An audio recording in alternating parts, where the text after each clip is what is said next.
대전지방법원과 고등법원에 대한 국회 국정감사에서 성범죄 사건에 대한 솜방망이 판결이 도마 위에 올랐습니다. 또 공정한 재판을 위해 사건의 변호인과 법관이 연고 관계에 있을 경우에는 재판부를 다시 배당하는 제도가 있지만 실제로는 유명무실하다는 질타도 나왔습니다. 김효미 기자가 보도합니다. 채팅 앱으로 만난 여중생을 협박해 성착취 영상을 찍게 한 대전의 한 구청 공무원. 검찰은 징역 8년을 구형했지만 법원 1심 재판부는 징역 6년을 선고했습니다. 10대 여성을 성매매에 나서도록 한 뒤 돈을 받아 챙겨 실형을 선고받은 20대 남성은 항소심에서 집행유예로 풀려났습니다. 대전지방법원과 고등법원에 대한 국회 국정감사에서는 성범죄에 대한 이런 판결들이 솜방망이 논란에 휩싸였습니다. 성범죄, 특히 미성년자에 대한 범죄에 대해 엄격한 잣대를 요구하는 국민 눈높이와 달리 법관들의 성인지 감수성이 부족하다는 겁니다.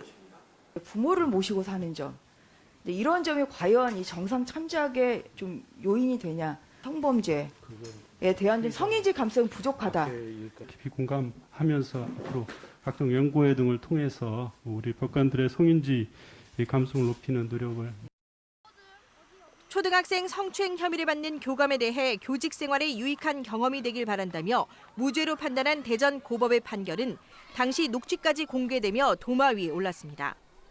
초등학교 여학생과 부모님이 그 한 자리 법정에 있었던 이 법정에서의 이런 어떤 주문의 내용이 과연 적절한 것인지. 전관 예우 논란을 없애고 공정한 판결을 위해 사건의 변호인과 법관이 연고관계에 있을 경우 재판부를 바꾸는 연고관계 재배당 제도가 있으나 마나라는 질타도 나왔습니다. 실제 노조 파괴 혐의로 실형이 확정된 유성기업 유시영 회장 변호인이 항소심 법관과 학교 선후배 관계였지만 친족이 아니라는 이유로 재판부는 바뀌지 않았습니다. 노조 측에서 재판부 재배당을 요구했지만 당시에 대전고법은 재배당하지 않았습니다. 이걸 요구하지 않아도 알아서 지금 연구가 있는 경우에는 재척 기피를 해야 될 판에.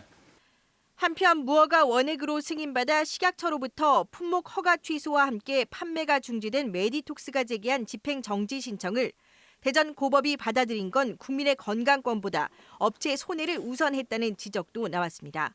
MBC 뉴스 김유미입니다.